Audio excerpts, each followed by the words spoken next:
இந்த வீடியோவில் நாம் கூழ் செய்வது எப்படின்றத பற்றி பார்க்க போகிறோம். கூழ் செய்வதற்கு நான் 1.5 கிலோ கேழ்வரகு மாவை அரைச்சி புளிக்க வச்சு வச்சுருக்கேன். ஒரு நாளைக்கு முன்னாடி அது புளிக்க வச்ச மாவு தான் இது. கொஞ்சம் தண்ணி ஊற்றி புளிக்க வச்சு வச்சுருங்க. 3/4 கிலோ பச்சரிசி நொய், அதை ஒரு கூழ் செய்கிறதுக்கு அரை ஹவருக்கு முன்னாடி அதை ஊற வச்சு எடுத்து வச்சுடுங்க. இப்போது அடுப்பில் தான் நான் செய்ய போகிறேன். அடுப்பு பற்ற வச்சு வச்சுருக்கேன். 2 கிலோ வேகிற சாதம் வெடிக்கிற குண்டானில் தண்ணி ஒரு 3/4 குண்டான் தண்ணி ஊற்றி அடுப்பில் வச்சுடுங்க.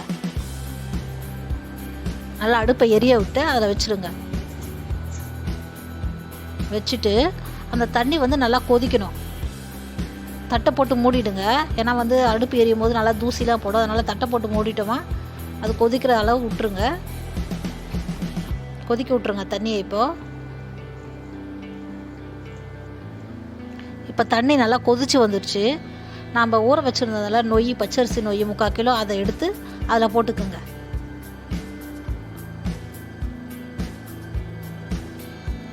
நம்ம நொய்யை ஒரு அரை ஹவர் முன்னாடி ஊற வச்சிங்கன்னா நல்லாயிருக்கும். நல்லா கலக்கி விட்ருங்க. அதை போட்டுட்டு இது நல்லா கொலன்னு வேகணும் இந்த நொய். நல்லா கொலன்னு வெந்த பிறகு தான் நம்ம மாவை ஊற்றணும் எப்போவுமே. அப்போ தான் கூழ் நல்லாயிருக்கும் சாஃப்டாக. இப்போ நல்லா அடுப்பு நல்லா எரிய விட்ருங்க கொதிக்கிற போது.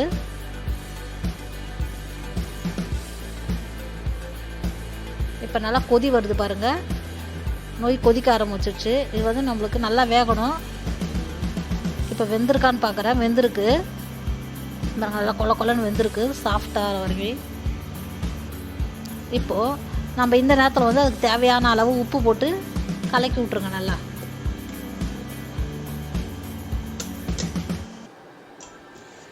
இப்போ நம்ம அந்த கேழ்வரகு மாவை புளிக்க வச்சுருச்சுனால அதை எடுத்து நல்லா கலக்கிச்சுங்க.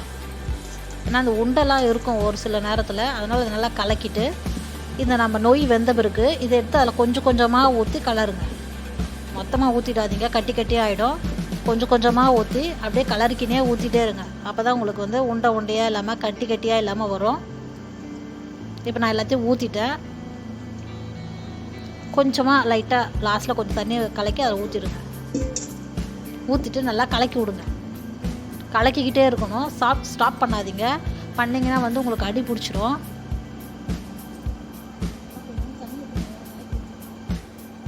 இப்போ பாருங்கள் நல்லா கட்டி ஆகி வருது பாருங்கள். இப்போ அந்த நொய்யும் நம்ம ஊற்றின மாவும் கட்டி ஆகிடுச்சு பாருங்கள். அப்படியே ஸ்லோவாக கலக்கிட்டே இருங்க, இல்லைன்னா அடி பிடிக்கும். இப்போ தொட்டு பாருங்கள், நம்மளுக்கு கையில் ஒட்டவே ஒட்டாது. அப்போ நம்மளுக்கு மாவு வெந்துருச்சுன்னு அர்த்தம்.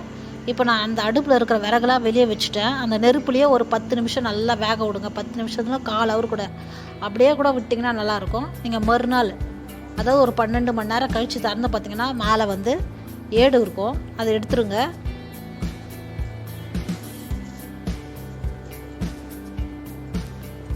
சுற்றி இருக்கிற ஏடை எடுத்துருங்க.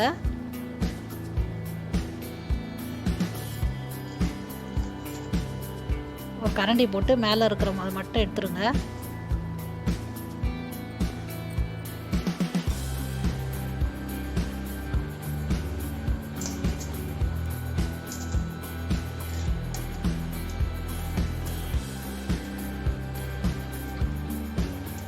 நான் எல்லாத்தையும் எடுத்துட்டேன்.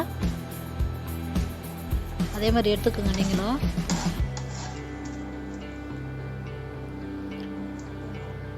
இப்போது இந்த கட்டியாக இருக்கிற கூழை எடுத்துக்கோங்க. சாப்பிட்றதுக்கு எடுத்துக்கலாம். ஒரு தட்டில் எடுத்து வச்சுக்கோங்க. இது பாருங்க, கட்டியை நல்லா சாஃப்டாக நம்மளுக்கு கட்டியான கூழ் கிடச்சிருச்சு. நம்மளுக்கு இப்போ கரைச்ச கூழ் வேணும்னா இந்த கட்டி கூழையை ஒரு பாத்திரத்தில் எடுத்து போட்டுக்கோங்க. நம்ம ஏற்கனவே உப்பு போட்டுக்கிறதுனால இதில் நம்மளுக்கு தேவையான உப்பு போட்டுக்கலாம், இல்லைன்னா விட்டுருங்க. தண்ணி ஊற்றி கலக்கிக்குங்க.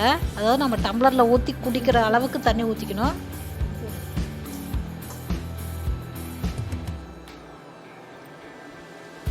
இன்னும் கொஞ்சம் தண்ணி ஊற்றிக்குங்க. இப்போ பாருங்கள், உங்களுக்கு தண்ணி ஓரளவுக்கு குடிக்கிற அளவுக்கு வர மாதிரி இன்னும் கொஞ்சமாக ஊற்றிக்குங்க.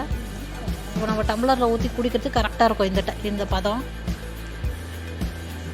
இதுக்கு மேலே ஒரு 3 ஸ்பூன் தயிர் ஊற்றிக்குங்க. ஊற்றிட்டு பொடியாக நறுக்கின வெங்காயம் அது மேலே போட்டுக்குங்க. போட்டுட்டு நல்லா கலக்கி விட்ருங்க.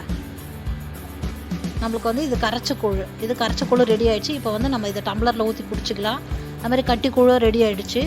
அதுவும் கட்டி அப்படியே சாப்பிட்லாம். இந்த கருவாட்டு குழம்பு அதெல்லாம் வச்சு சாப்பிட்டோம்னா இன்னும் நல்லாயிருக்கும். இந்த வீடியோ பிடிச்சிருந்தா லைக் பண்ணுங்கள், ஷேர் பண்ணுங்கள், சப்ஸ்கிரைப் பண்ணுங்கள், மறக்காமல் பெல் ஐக்கானை கிளிக் பண்ணுங்கள்.